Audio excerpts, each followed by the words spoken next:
Police হত্যার তদন্ত নাকি আবার করা হবে। আমরা প্রত্যেকে আমাদের অস্তিত্ব হচ্ছে জুলাই গণ অভ্যুত্থান।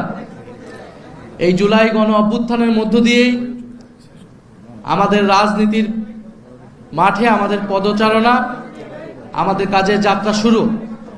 সেই জুলাই গণ অভ্যুত্থানে আপনারা যারা এখানে উপস্থিত হয়েছেন, ঢাকা বিশ্ববিদ্যালয়, জাহাঙ্গীরনগর জগন্নাথ বিশ্ববিদ্যালয় সহ ঢাকা মহানগর এবং বিভিন্ন জেলার বিভিন্ন বিভাগের আপনাদের সাহসী ভূমিকা সেই জুলাই গণ অভ্যুত্থানে আমরা জানি।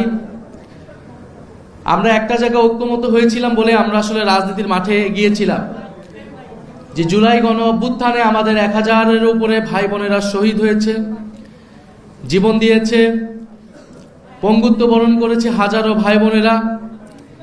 তাদের এই আত্মত্যাগকে আমরা বৃথা যেতে দিব না।